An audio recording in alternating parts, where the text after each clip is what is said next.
Good afternoon, ladies and gentlemen. Good afternoon, and welcome to Lancaster History's Regional History Colloquium. It's a pleasure to have so many here. As you may be aware, many of you I know are aware, a little over a year ago, we realized the lecture series are so popular that we frequently fill up the hall, and we were sending people away disappointed because there was no place to sit. So we instituted a reservation system, and it seems to be working well, and I really want to thank all of you for it. I know it adds a little wrinkle in there, maybe a little less convenient, but it really helps to make sure that we have seats for all the folks who are going to be here. And yet now we've also discovered a second problem. Parking. It's great when you can carpool. We really appreciate that. I know some of you do that. I encourage you to keep doing that and even up your game. But the part I want to address now is we have a number of folks who have a problem getting from the furthest parking spot into the building and doing that comfortably. So for all of you young and healthy and energetic folks, I'm going to ask you to demonstrate how you can solve this problem. When you arrive for a lecture, get as far away from the building as you can, and then walk on in. And each step you take, remind yourself that you're doing something good for someone who has a mobility issue. Some folks just come into the parking lot, and if they can't get close enough, they have to leave. So you can really help us with that. We're going to, most likely, going to be reserving some spots right up at the east entrance and then right down here on this edge of the parking lot for folks who have mobility issues. We'll update you on that but look for those spaces when you come to the next lecture. I've got a few programmatic announcements to make. We want to invite you to come and celebrate President's Day with the best president that Lancaster has ever produced. During the day on Monday, February 17th, we want you to join us for a living history program at Wheatland entitled Days Full of Promise. It's a first-person presentation.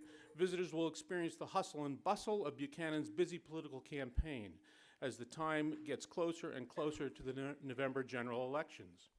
These tours are on the hour, beginning at 10 a.m. Tickets are available on the website or by calling us, and this will sell out, so get your ticket, your reservation early. On that evening, join us at Shot and Bottle, which is on the first floor of the Grist Tower downtown, for a President's Day happy hour celebrating Mr. Buchanan's niece, Buchanan and his niece, First Lady Harriet Lane. Buchanan may be in the bottom tier of U.S. presidents, but there is little doubt that Harriet is one of our finest first ladies. Pioneering in her time, she deftly navigated Washington society, championed important social causes such as Native American rights, all while wearing a hoop skirt. So stop by. A drink, a Harriet-inspired rose cocktail will be designed by the mixologist at Shot and Bottle, so join us that evening. And you'll also learn about the First Lady's Harriet Lane enthusiast, Stephanie Townrow, will share some of her anecdotes about Harriet Lane. Tickets are going fast, but there's still some available through the website or by calling. And then on Thursday, February 20th, Penn State University's Rachel Sheldon will join Lancaster History to examine Washington Brotherhood of the mid-1850s. Many portrayals of politicians in Antebellum, Washington, D.C. describe a violent and divisive society full of angry debates and violent duels that would send ripples throughout the country. Sound familiar? In Washington Brotherhood, Rachel Sheldon paints a more nuanced portrait of Washington, D.C. as a less fractious city with a vibrant, social and cultural life and engagement among key political figures. The camaraderie would have consequences for how lawmakers dealt with one another, how they handled sectional disputes, especially those involving slavery in the territories. Then on Thursday, February 27th, we'll host a special Black History Month lecture featuring Corey James Young. Young will explore Pennsylvania's gradual emancipation and common misconceptions about Northern slavery. In 1780, Pennsylvania became the first state to enact gradual emancipation. The statutes, while no doubt revolutionary, were deliberately limited in scope and aimed more at curtailing the expansion of slavery than eliminating it. As late as 1857, Lancaster newspapers still reported enslaved people living in Lancaster County. And in his talk, Corey James Young will examine some common misperceptions about the stories of Northern slavery and gradual abolition, as well as share stories of several remarkable Pennsylvanians, both black and white. Young is a history PhD candidate at Georgetown. He's done a significant amount of his research here at Lancaster History in our archives for his forthcoming dissertation, For Life or Otherwise, Abolition and Slavery in South Central Pennsylvania, 1780 to 1847. Now it's my pleasure to introduce Lynn Matluck Brooks. Founded the dance program at Franklin and Marshall College in 1984. A certified movement analyst and dance historian, she's authored several books and many articles on the history of dance in Spain, the Netherlands, and the United States. Brooks' research on dance, as woven into social, political, and intellectual contexts of its time, has been funded by grants from the Fulbright Hays Program, the National Endowment for the Humanities, Pennsylvania Council on the Arts, and the Andrew W. Mellon Foundation. Brooks has edited Dance Research Journal and Dance Chronicle and writes and edits for Philadelphia's ThinkingDance.net. Lynn Brooks is also a longstanding member of Lancaster History and a supporter of all of our efforts. Lynn, welcome.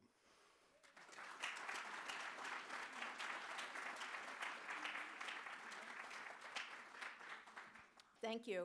There is one seat down here if anybody needs another seat where you can actually see the slides. So I'm trying to navigate two slide projectors at once, so excuse me if I get a little flustered here. And I'd like to thank Lancaster History very much for giving me this opportunity to present this information to you. Oh yeah, I have to do this one too, right? Okay. So I thought it would be useful to just talk very briefly about what dance history is, since maybe I'm the only dance historian you've ever met in your life, and people find this a pretty mysterious subject. So quickly, there are two focuses in dance history as I've defined them. One is reconstructing the dances of history, and the other is using dance as an organizing factor for understanding social history. And that's the world that I am functioning in with this lecture. I've done the other one too, and it's a lot of fun. Dance history is hard. The body disappears at death. The dances disappear the instant we've stopped performing them. And there's been very little notation and certainly recording over the course of time. So there's very little left for us to go on, but we persevere because it matters. And it matters because the body is our mode of interacting with the world, and it's also a primary mode for understanding the world's order and meanings. And of course, dance is the way we refine that expression of our body in relation to the world, an important way that we refine that expression. And dance history also captures elements of a long practiced and fundamental form of expression that matters to many of us. So my topic for today is, sorry about that placement there, but dance in the antebellum US through a Philadelphia lens. And my research has focused primarily on Philadelphia, but you're going to get a picture of a broader United States involvement with dance. My period is 1820 to 1860. And I'm going to draw attention to two forms of dance primarily that emerged in the late 1820s simultaneously, crystallized into an almost formulaic presentation in the course of the 1840s and 50s. And in the post-Civil War era, both entered a period of decay. So the first form is one that Americans of this period, many cultural commentators were proud to claim was our own, made in America, blackface minstrelsy, as opposed to that other form that was imported from Europe, ballet, primarily French emanating ballet, which we also saw a lot of in this country. I'm going to be weaving very quickly together in the course of my brief time with you today 3 major areas of study: politics, science, and stage dance. I will try to weave these together, but I can do that better in writing than in the short time I have for this presentation. So I'm going to address each of them somewhat discreetly initially. So in the political sphere, it's important, of course, for us to remember that our founding documents, philosophically, for our nation, for the United States, emanated from Philadelphia.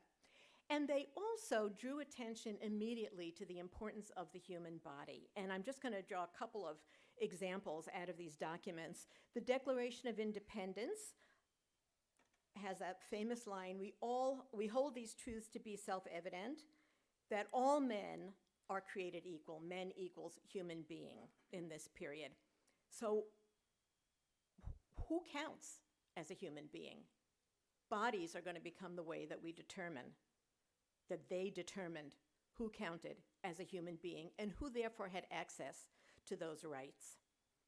I'm going to move from the Declaration of Independence to the Constitution of the United States, which got more practical about human bodies. For example, human bodies became the ways that, through the Constitution, the governing powers could determine who was represented, who could be counted as a human being to vote, how many representatives were they going to have in Congress. And of course, this was the issue between North and South, slave and free citizenship. Also, the Constitution already makes a provision, gives attention, I should say, to the issue of those held to labor. That's how it was termed, to slaves. And it was important to provide a provision in the Constitution for the return to their masters of those held in slavery. So the body right away becomes a focus of both of these founding documents of the United States. Philadelphia, of course, was the second city of the British Empire at the start of this period of history. Its position became usurped by New York fairly soon after the start of this period. We see Independence Hall, where both of the documents I showed you earlier were written. Over on your upper right corner, you see the Bank of the United States. Philadelphia was the center of our financial strength at that time, our financial institutions. We also see the benevolent institutions, an example of them for which Philadelphia was famous, the almshouse in the lower right, and its educational and scientific foundations, which I have represented here by the Pennsylvania Hospital. You can visit many of these locations still in Philadelphia. Of course, smack in the middle is the theater, the new theater on Chestnut Street, where many of the acts I'm going to show you today, when those slides pop up, were presented initially. And it was right across from Congress Hall. Remember, for 10 years, Philadelphia was the capital of the new nation. The theater faced Congress Hall. Philadelphia's foundation was by Quakers. I'm sure most of you know that. And it's important to bear in mind the flavor of life in Philadelphia immediately established by Quakers, who were an austere and socially conscious people. And they eschewed frivolity and idleness. And you can imagine that the worlds of dance and theater fell into that category. But the Quakers were also fantastic merchants. And here we have the Philadelphia seaport in this slide on the upper right. And that seaport not only enriched the Quakers themselves and many others in Philadelphia, but it opened the city to peoples of all nations and all classes and all types and all personalities and all hungers. And therefore, we quickly see established a tavern and saloon life in Philadelphia, which you can be sure the Quakers eschewed. But that seaport gave rise to a very lively cultural exchange and riotous exchange, in fact, through these kinds of settings, through taverns and saloons. And you can see that Philadelphia was known as quite a riotous city. In fact, the lower right image of the Helltown Tavern gives you an example of what some of these seaport taverns would have been like in this period. They were also sites of informal performance that became very important in shaping what later appeared on major stages. More politics, the geography of Pennsylvania, why it's so important in this period. So starting with the Mason-Dixon line, which actually was surveyed simply to establish the boundaries of Pennsylvania and Maryland, but later became the foundation for other very important political decisions. For example, the Missouri Compromise in 1820, which established the boundary between free and slave states. And you can see Pennsylvania is right on that border. It is the southernmost free state. Later in the Civil War, we see that Pennsylvania, again, is one of the southernmost Union states. It was barely protected from the Confederacy by the border states, many of which had strong Confederate sympathies. And as we know, the Confederacy was intent on penetrating into the North through Pennsylvania. So Pennsylvania had a real sense of being a border, both a border to Europe and to the rest of the world through its seaport, and a border to the southern slave sympathizing states. And that's going to play a factor in Philadelphia and Pennsylvania life. I'm going to show you another important set of images about the culture of Philadelphia in the antebellum period. Philadelphia had the largest and wealthiest free black population in the nation at this time. And I'm just showing you a few very important examples of figures who played a role in that population. All of them very strong abolitionists. So the top two images in the corners are both ministers, Reverend Absalom Jones and Reverend Richard Allen, both born slaves in the South and worked their way toward freedom, were educated, highly eloquent, very outspoken abolitionists, significant linchpins in the Philadelphia free black community at the time. Below them, you see James Fortin, born a free man in Philadelphia, and he was a sailmaker and a very wealthy merchant. So again, he participated in that seaport culture of Philadelphia. Very well educated. He referred to himself as a gentleman of color and lived a highly respectable life at the same time that he was a true political activist and very powerful abolitionist who could put his money where his mouth was. We also have here a couple of important abolitionists who were white. And on the bottom, you see Anthony Benezet, who was a French Quaker and founded a very early school for the education of free black children. And of course, there was a big controversy at this time among some whether blacks could even learn. And Anthony Benezet certainly made the point that they could. Later, after Benezet's death, the leader of the white abolitionist movement was Benjamin Rush, who we all know as an important medical and scientific thinker of the time. He attended Christ Church, was not a Quaker, but was a very important spokesman for abolition. And all of these individuals knew one another. They were well acquainted with each other's work in the abolition movement. They were responsible for founding significant institutions in Philadelphia. For example, the Pennsylvania Abolition Society, the first American abolition society. There's a reference in these signs along the wall here to that organization as well. And we see the seal, a white Quaker-looking gentleman leading a black slave to freedom. And we also see the two institutions that Absalom Jones and Richard Allen founded, African Episcopal Church of St. Thomas and Bethel African Methodist Episcopal Church. The latter you can still visit in the same location where it was founded in Philadelphia. It's a very moving experience. I highly recommend it. They were the ministers of these churches, and these were the first two African churches founded in the United States. These were not only religious centers, which they absolutely were, but they were centers of social and educational gatherings for the free black community. They had their own little judicial system, in a sense, and they were highly active politically. Pennsylvania's border position made it particularly sensitive to issues regarding slavery, particularly fugitive slaves and slave uprisings, and I'm going to address the latter briefly here.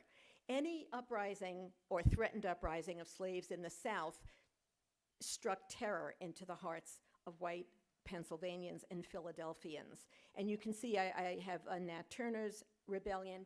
It was just Virginia, very, very close to the Pennsylvania border. That's a rebellion that actually occurred.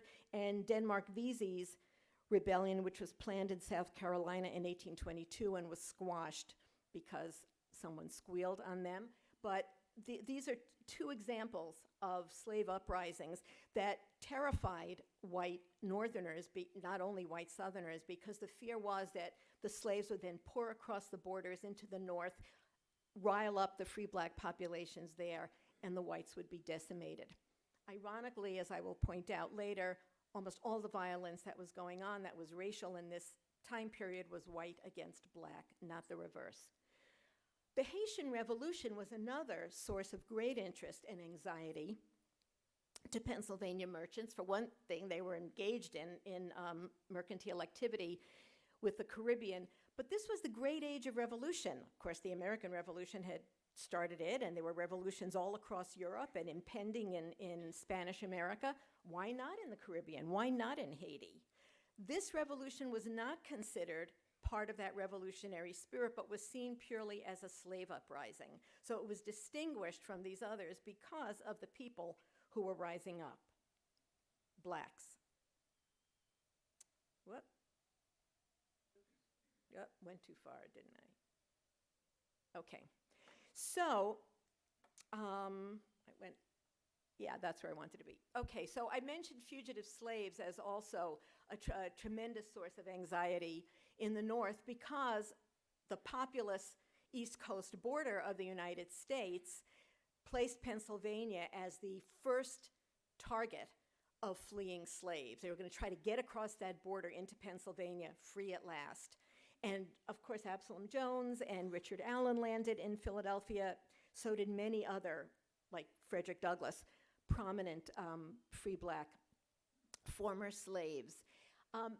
We see 3 Fugitive Slave Acts. 2 from 1793 and 1850 were federal, and the 1850 Act was much, much more severe, penalizing anyone who refused to return the property, the escaped slave, to his or her rightful owner in the South. The Pennsylvania Act, sandwiched in between these two in 1826, took the opposite stance. It was a felony to return a mulatto, a Negro or a mulatto, back to his or her owner. So you can see that Pennsylvania was very, very much torn and squashed between these different points of view. And the cartoon by E.W. Clay, a Philadelphia cartoonist, here, what's sauce for the goose is sauce for the gander, shows just this issue. We have a northern white merchant whose goods had been impounded in the South complaining on the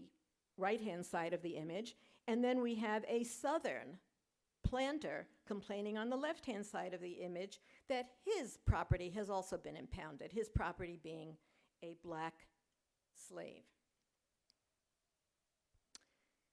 The tensions over race made Philadelphia an absolute tinderbox, and visitors from Europe commented on this fact.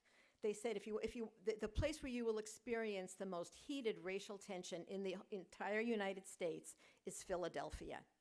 Partly this is because it had such a powerful and immediatist, not gradual, but immediatist abolition movement. And partly it's because of all the anxieties that I alluded to earlier and others I haven't had time to mention. Because the abolitionists were denied places to hold their meetings in the rest of Philadelphia, they built their own hall, Pennsylvania Hall.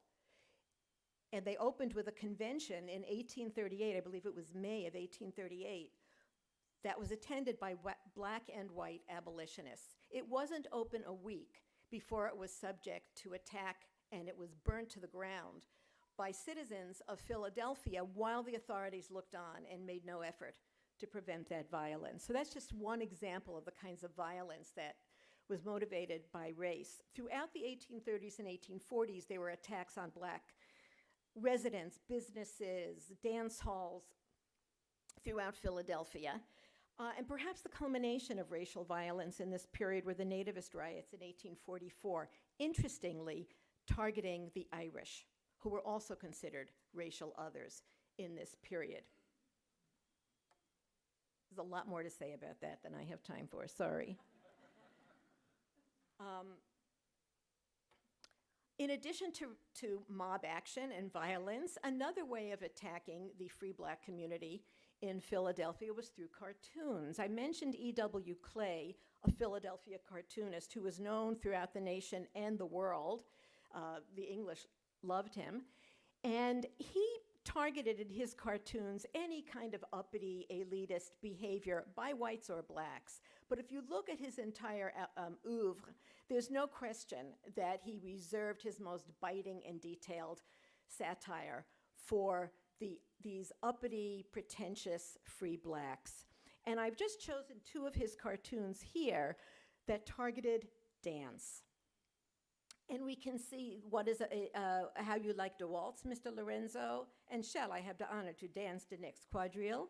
These are dialect. This is dialect verbiage that Clay wrote, and he depicted these figures in their outlandish outfits, using their bodies in completely irreverent and impossible ways for the elite, respectable society, showing that they really didn't know the rules at all and could never master them, and with very exaggerated features. These are just two of a whole series of cartoons that Clay produced and then others imitated.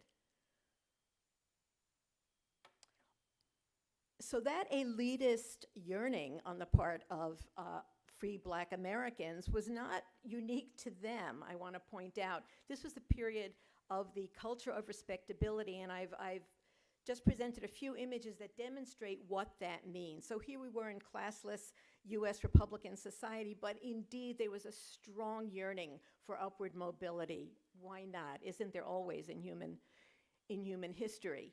And the culture of respectability certainly penetrated into Philadelphia. I have a nice color example on the top left of a family parlor in New York in this period, and you see many of these signals of respectability: the parlor, the family with the proper dress, the portraiture. There should somewhere there be a bookcase. I don't quite see one in this image. The curtains and the carpet and the little family dog on the carpet. Down below, we see a Philadelphia family covered from wrist to neck, very properly dressed and looking very severe and austere. And on the lower right, a group of very attractive young women, still dressed in their perfectly respectable attire and knitting or doing embroidery around a table and talking politely with one another.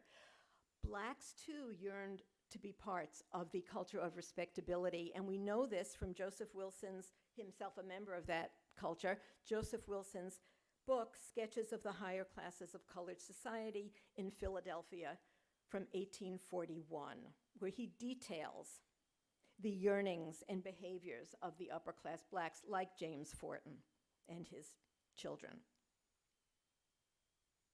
More cartooning, where the aspirations of blacks for that level of respectability are skewered. more Philadelphia cartoonists as well. James Thackeray, another cartoonist. Again, he's making fun of white and black dandies here, but you can see that your eye is certainly drawn toward the black figures, and the white dandies are looking askance at those black fellows who are dressed so ludicrously. And I want to draw your attention to the fact that in the far right side of this image is a monkey who is aping the movement of one of these black figures, and that will be significant in some of what I'm going to talk about momentarily, and more monkey-like depictions of blacks who think that they are somehow respectable and elite in this cartoon, also by E.W. Clay, of the Black Freemasons in Philadelphia. And that's a whole other interesting story, the establishment of Black Freemason lodges, which I can't go into here. So while we saw these families where everybody was dressed very properly and covered chin to floor, we also have on the stages, like the new theater that I showed you a picture of earlier, we have on those stages the emergence of ballet. One of the earliest true ballet dancers we know to have danced on the American stages, including at the Chestnut Street Theater, was Madame Hutin, who you see over here with Monsieur Achille, two French dancers from the Paris Opera. The first time she appeared on a stage in America, the audience was just absolutely outraged because her legs showed. And therefore, you see that she quickly learned to don her petticoat trousers to cover those legs. She wasn't the only one who was forced to do that. Beautiful balletic depiction. Just 10 years later, circulating already in the United States, are images of the great star Fanny Elsler, who a couple years later would tour to the United States. She's hardly covering her legs, right? Her legs are very visible, including under her gauze-like skirt. And instead of presenting herself in a demure and modest manner, she has her bare arms clasped behind her back, her chest thrust forward, her neck and chest are quite exposed, and she has a rather arch look on her face. And that was a word that was frequently used about her. Shortly after this, we have an even more shocking depiction of the dance on American stages, this one from Boston. Lola Montez, who claimed she was a Spanish dancer, in fact, she was Irish and was hardly a dancer, as anyone with dance training commented very overtly in the newspapers. But she was very beautiful and quite sexy. And when she danced, as you can see, she made a point of allowing herself to be ogled. Apparently what she was doing, or so the cartoonist said here, was bending forward and saying,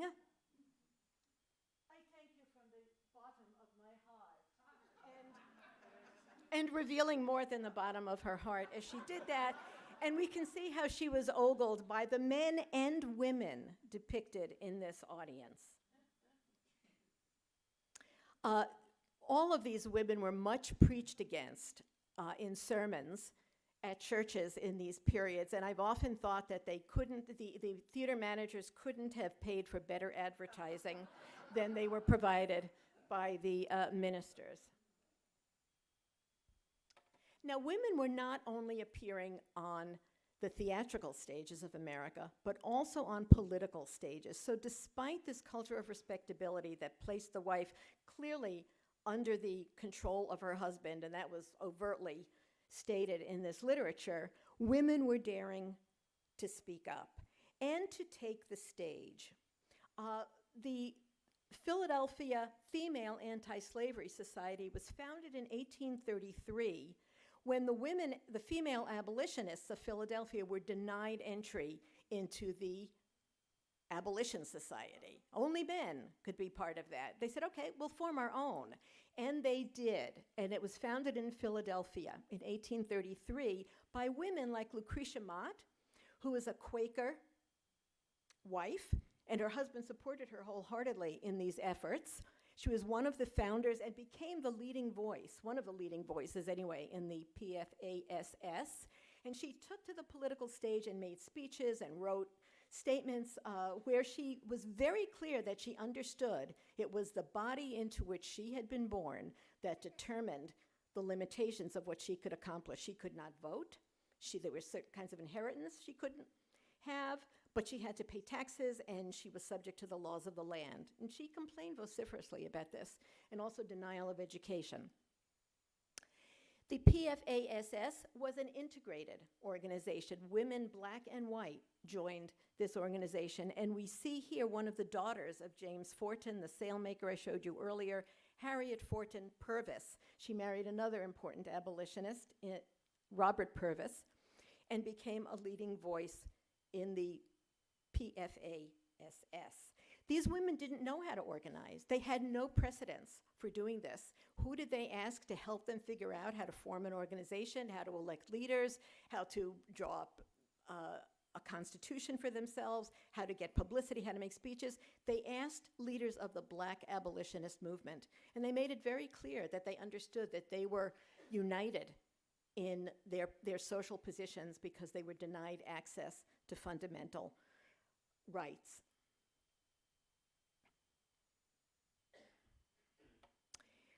So those women were demanding that their voices be heard on the political stage, while I'm going to return to the theatrical stage, where those same women could go and see other women taking those stages with pride and energy and accomplishment. For example, Fanny Elsler, who did tour the United States in 1840 to 42, doing a dance called La Cachucha, a Spanish dance, and anything in this period, any dance that had Spanish associated with it, you knew was sexy, kind of Spanish equals sexy. So Fanny Elsler doing La Cachucha was a great opportunity for flirtation, and she took full advantage of it. We also see another very important early French ballet dancer and melodrama pantomimist who appeared for decades on United States stages, Madame Celeste, who loved to take travesty roles. And you can see far from those petticoat trousers, she has fully exposed her legs here. She's playing in both of these cases one of her most famous roles, the wild Arab boy. And we can see quite exotic costuming, exposure of her flesh. She's carrying weapons. And in one of them on the top, she's got a mustachio. Very, very tantalizing figure. On the lower right, we see the Rousset sisters, French-trained ballet dancers, doing another sexy dance, La Manola, a Spanish dance. A Manola was a lower-class woman from Madrid. And they're doing this dance together, and one of the sisters is dressed in travesty, and her costume only serves to exaggerate her femininity and to expose her curves and her slim waist. And she's dancing on point. I want to draw your attention to that as well. And this is a woman flirting in this dance with another woman. Of course, the woman happens to be her sister. On the top right, we see the dress that many of the suffragists, the women's rights advocates, were suggesting was much healthier for women. Amelia Bloomer's famous outfit, the reform or freedom dress, also known as bloomers. And it looks a lot like a woman in a tutu and wearing those petticoat trousers. So I thought this image really brings together the theatrical and political stage. So where did these ideas about the body and what female bodies and male bodies and white bodies and black bodies were capable of doing and their status as human beings, where did this come from? In large part, this was shaped and, let me say, really undergirded by the science of this age. And American scientists who were emerging in strength in the period, the antebellum period that I studied, based much of their thinking on their understandings of European scientists who had preceded them in the Age of Enlightenment. And here's just an example. I'm sure you all remember studying the Linnaean system in our biology classes, and all of this material was well known and well understood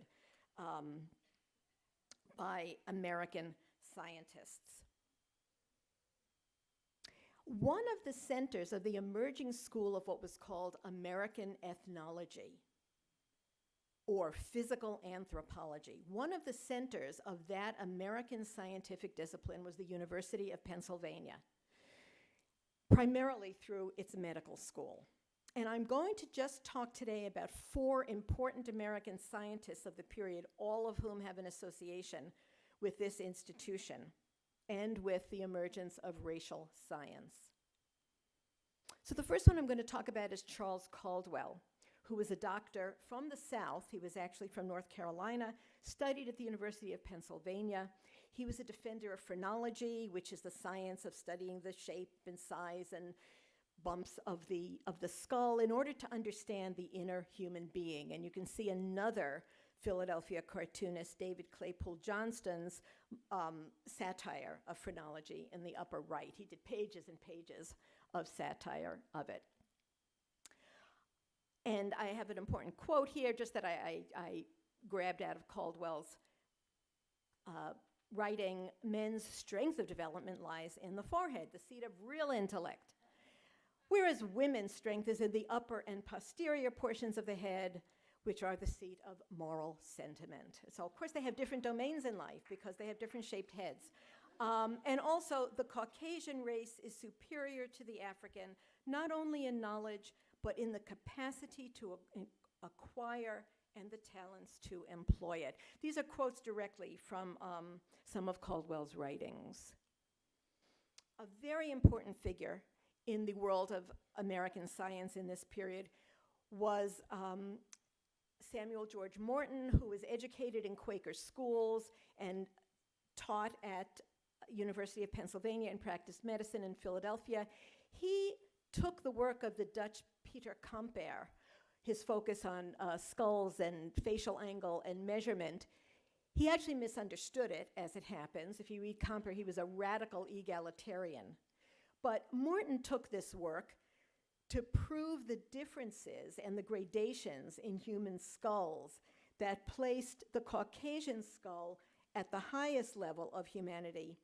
And that we descend from there through the Mongolian skull and the Native American skull and into, then called the Indian skull, and through the African skull to the apes and chimpanzees and so on, who for a period of time it was even questioned, maybe those are also human beings. And this was the work of Samuel George Morton. He was there's a lot on him at Penn Museum in Philadelphia, and he invented instruments for the measuring of skulls. And a couple of comments I have from his writing: a particular size and form of brain is the invariable concomitant of particular dispositions and talents, not only of the individual, but of the race. And then another place he wrote, Africans are joyous, flexible, and indolent, while the many nations which compose the race present a singular diversity of intellectual character, of which the far example is the lowest grade of humanity. The further south you went in the continent of Africa, the more the human form devolved. Another figure who took up the work of Morton, who died in 1851, much mourned by the South. Another figure, Josiah Nott, also born in South Carolina, but educated at the University of Pennsylvania and practiced medicine there, he assembled an over 800-page tome called Types of Mankind, and he drew in the expertise of many other scientists to write this. And he was an outright polygenicist. Every race evolved from its own separate origin. So, radical departure from Christian theology. Here, and you can see the races depicted in that upper image, and not only the human race, but all the flora and fauna also had completely independent origins, according to his theory.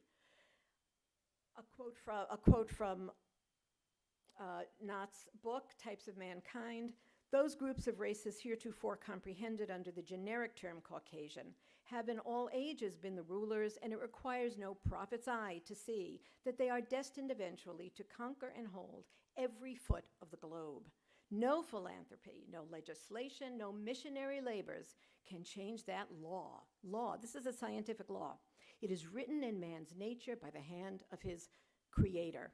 He wasn't too much of a believer in that creator, I can assure you.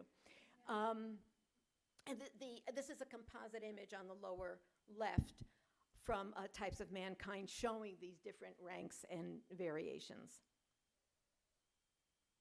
Finally, I bring you Samuel Cartwright, also born in the South, but educated under Benjamin Rush in Philadelphia at University of Pennsylvania, who was trying to bring together Christian theology and the new racial science.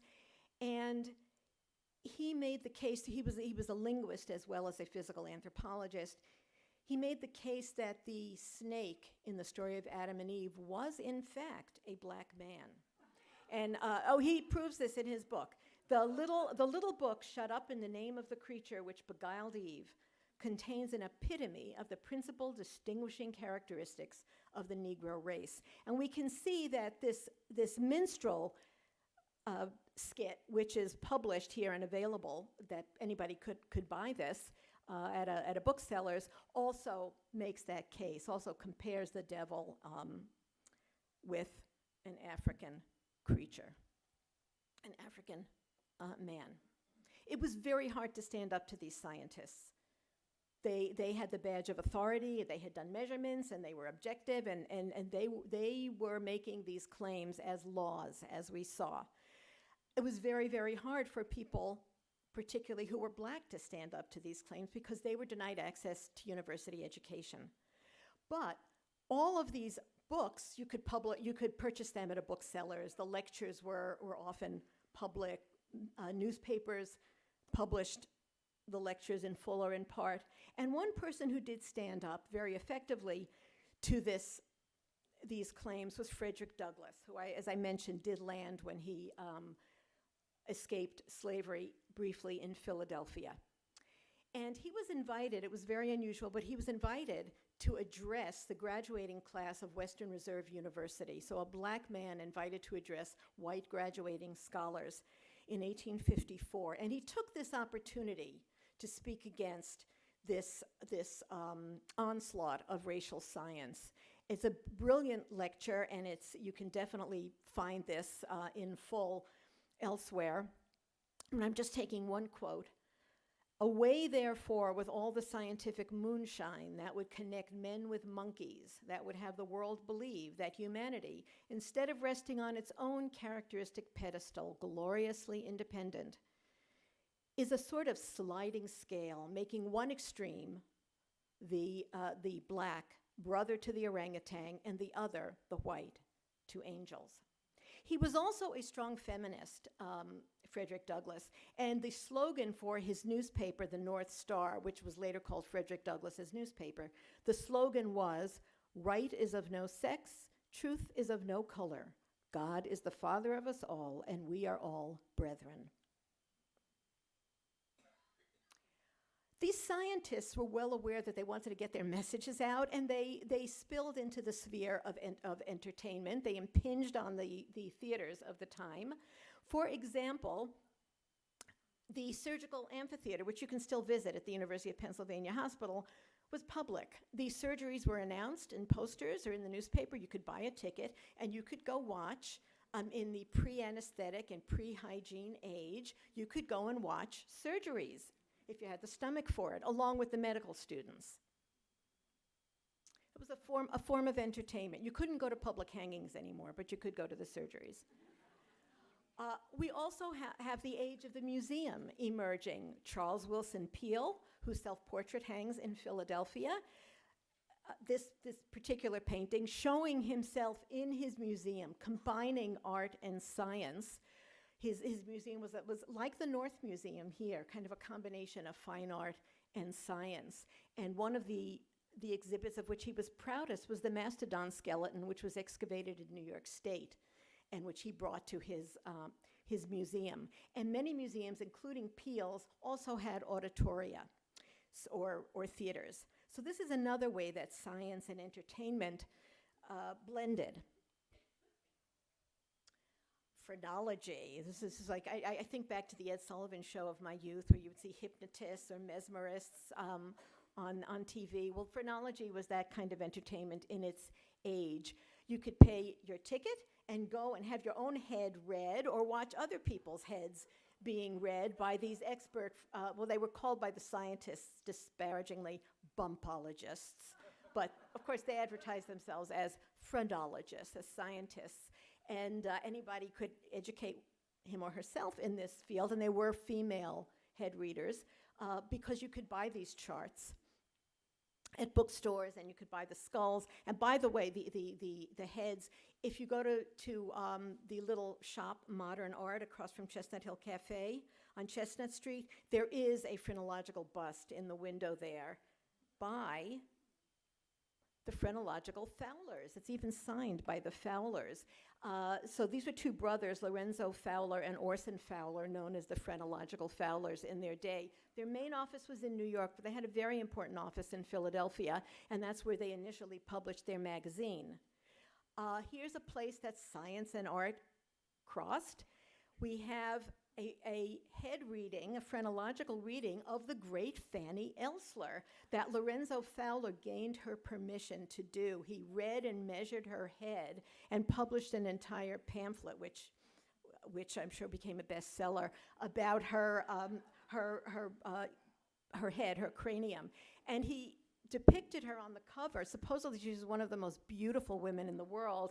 Never know it from that picture. But in any case, he mentioned that her head was most interesting. Her general character is well balanced. The faculties giving ambition, management, sympathy, affection, and originality of mind to the body. And then he also commented, she prefers the society of the gentlemen to that of the ladies, not in the capacity of lovers, however, but in order to gratify her intellect, which was unusually developed for a woman. These are just quotes. I didn't make any of this up. I went a little too far on that one. Sorry. Dancers in early America were right in it with the blackface and the ballet. They were early on grasping these two emerging techniques and demonstrating them on the stage. I wrote the biography of John Durang, so of course I have to have him in my slideshow here, but he is one of our first blackface performers in the role of Harlequin, and the Harlequin figure in Commedia dell'arte is often cited as a predecessor, a forerunner of blackface minstrel performance. He was also very interested in ballet, and whatever was emerging to his awareness about this new radical French dance technique, he tried to imitate. He couldn't see Auguste Vestry because Vestry never came to the United States, but he could look at his images. And he tried to imitate in his self-portrait, you see there, in his Pas seul à Vestry, he tried to imitate what he could see of his posture and movement as an early exemplar of ballet in John Durang's own movement. But to get more specifically to the blackface performance that is more closely aligned with minstrelsy, I'm going to show you some early Philadelphia blackface images. This is before the emergence of what the students of blackface minstrelsy will actually let one call minstrelsy. This is early blackface performance in Philadelphia. And one of the earliest, this is 1824, is by the English actor Charles Matthews, who did an entire solo performance where he enacted American types. And he debuted it in Philadelphia. And he also illustrated his own act. So this was all one man, one solo performer, and he was enacting all of these types, and including a Dutch heiress. We see him, her there, and Jonathan, the Yankee, and an American artisan worker over here on the left. But who does your eye really go to when you look at this? It's of course the central figure of the fat, lazy, fiddling musical slave Agamemnon, who Charles Matthews also depicted. Over on the far side, we see Coal Black Rose, which some Philadelphia theater historians claim was debuted in Philadelphia. That was a minstrel song that remained popular throughout the many decades of blackface minstrelsy, and they claim its debut was Philadelphia. The female figure on that sheet music you might remember from the E.W. Clay cartoon, but the male figure has changed. This is a different character, much more of a blackface minstrel. He's playing a banjo, and you can see that the distortions of the body reflect the kinds of distortions that you would read about if you were to have read in detail, for example, Types of Mankind by Nutt and Glidden. And alas, I actually read those. The figure who is most associated with the founding of blackface minstrelsy is T.D. Rice, whose Jim Crow figure became kind of the prototype for blackface minstrelsy. He was primarily a solo performer, and he was from New York, from a working class neighborhood in New York, but he did perform and debut some of his most important acts in Philadelphia. And I'm just going to draw attention to the physicality. There are many books written on T.D. Rice, fascinating figure. I'm just going to draw attention to his physicality in the Jim Crow figure as he's depicted by these illustrators, including E.W. Clay over here on the upper left. He's ragged, angular, flexed in his joints. His movement is full-bodied, his attitude is sly, and his motion is non-stop. All characteristics that were going to become part of the embodiment typical of blackface minstrelsy. I do want to mention that there was one truly black performer in the blackface minstrel circuit, only one that we know of, and that was William Henry Lane. He never danced in Philadelphia. He died very young, and he died in England. But he was a champion U.S. dancer. He danced with white blackface troops. And Charles Dickens, in his visit to the United States, saw Juba perform and wrote a fantastic description of his movement, one of the best dance descriptions you can find in any writing, any time. We have a couple of images of Juba dancing that are not intended to be satirical, but all the way over on the right, you see how these are distorted into a satirical image by an English cartoonist in this case. Unfortunately, Juba died very young, and he died in England. The depictions in blackface minstrelsy, once it became a formulaic presentation in the later 1840s and into the 1850s and 60s, well, 1850s is as far as I'm going to go now, typically showed the southern plantation slaves versus the northern black dandies. This was a typical trope in blackface minstrel shows in its period of crystallization. So the southern slave was depicted as ragged, lazy, ape-like, ever-contented, and music-loving, and really grateful for his lot, so grateful to his master for taking care of him. The northern dandies, on the other hand, were shown as uppity, slicked up, flashy, sexualized, also music-loving, and tasteless.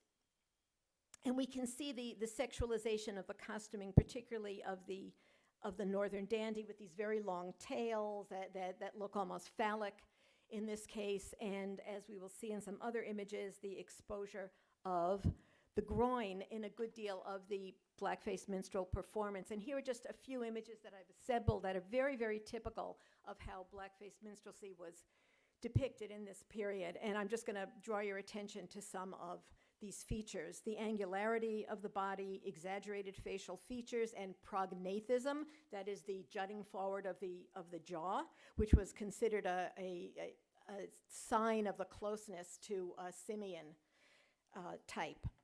The phallic instrumental placement, which you can see in a number of these depictions, unobstructed views of the groin, extroversion of the limbs, the raggedness and near out of control of the action.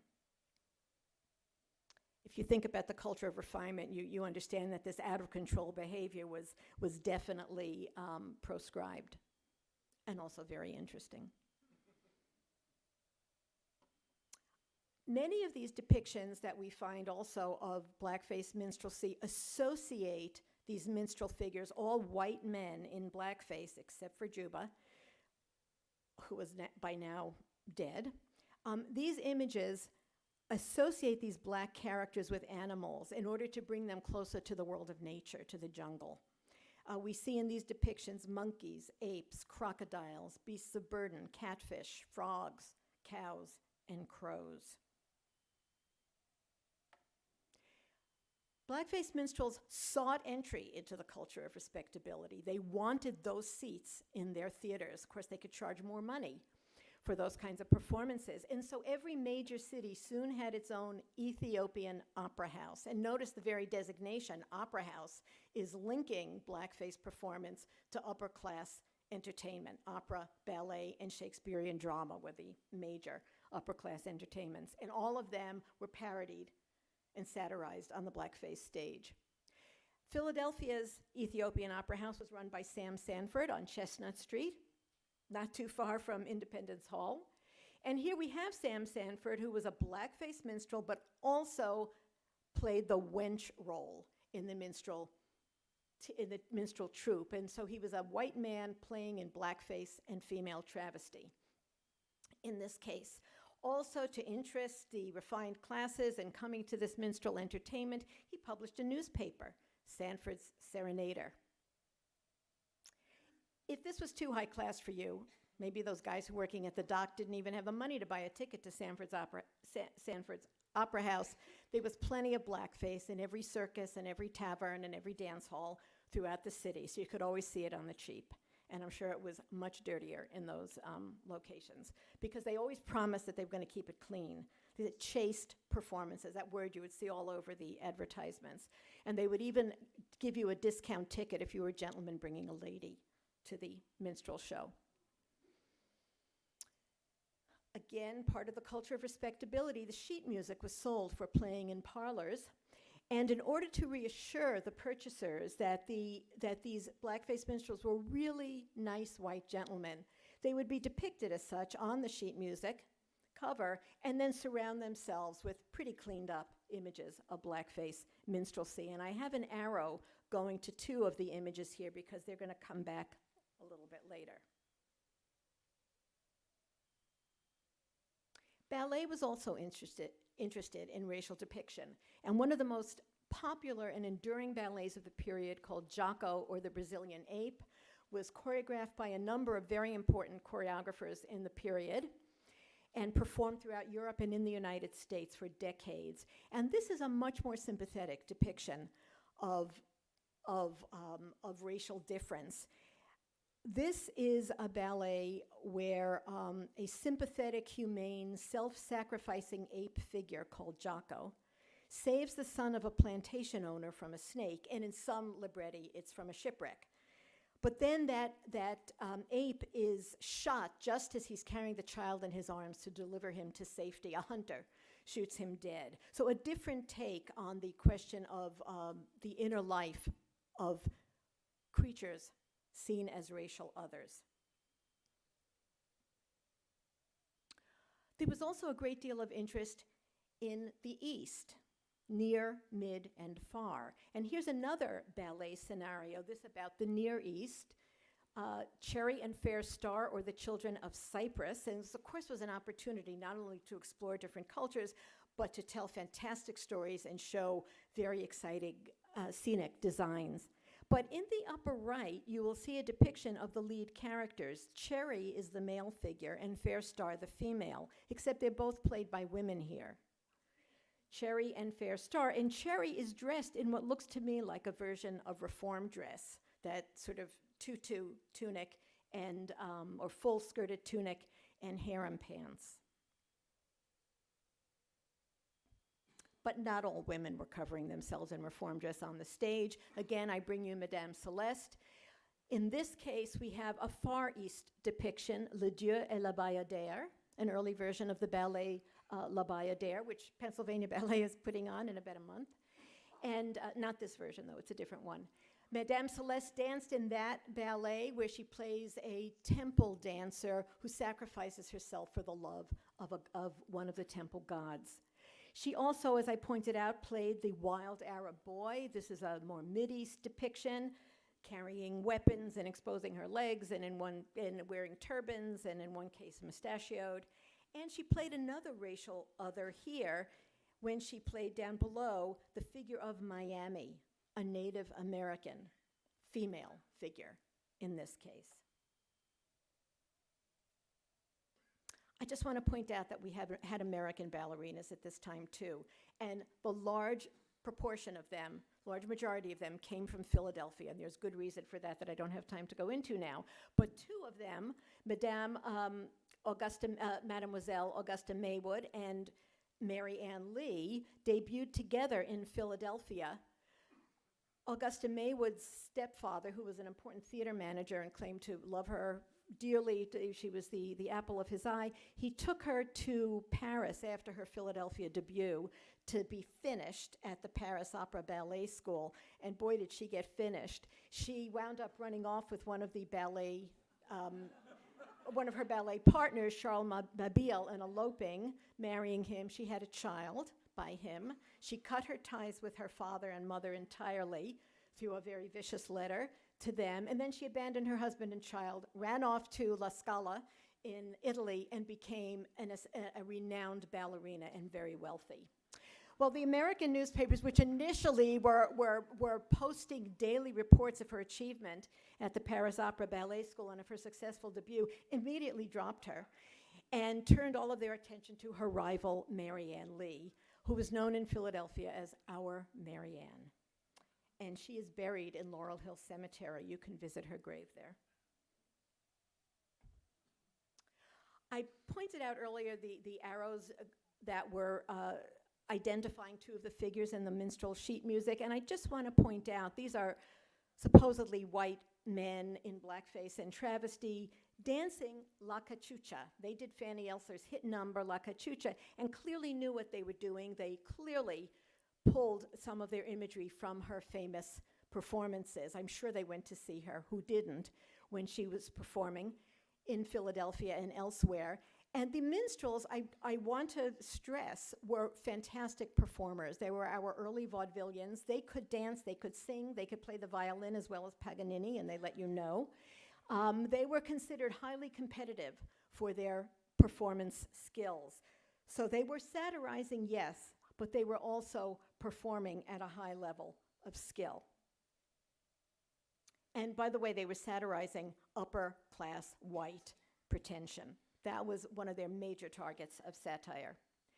In case you think that the minstrels only did the national folk dances in ballet, no, they were interested in real ballet, pointe-shoe and tutu ballet, and here are a few depictions from minstrel material that I've collected where you see, in fact, again, white men in blackface and travesty, in this case, doing real ballet. Well, the uppity-yuppities in Philadelphia and elsewhere couldn't stand having their theaters invaded by the blackface minstrels, so they pulled out and built their own theaters that were going to be really exclusive and truly upper class. And there we have the Academy of Music, which opened in 1857, the very building many of us still love to attend for theater music and dance. It opened in 1857 with its own all-European ballet troupe, the Ronzani Ballet Troupe, and for those dancers in the audience, Enrico Cicchetti debuted on this stage when he was 7 years old. More on that some other time. But anyway, here are pictures of the Ronzani Grand Ballet on the stage of the Academy of Music, and the lower right depiction, you see the dancers on the stage looking out into the house. And if you've been in the Academy of Music, you recognize that house. I have to tell you that blackface minstrelsy made it onto the Academy of Music stage as well. So in sum, these are just a composite of images that I've shown you today, where we see how the body, as performed on stages of Philadelphia and elsewhere, all of these artists toured, drew attention to racial and gender difference in this period of highly volatile political sensitivities, undergirded by the laws of science as promulgated in this day by many scientists trained in Philadelphia. And I'm going to stop there and take a few questions. Thank you.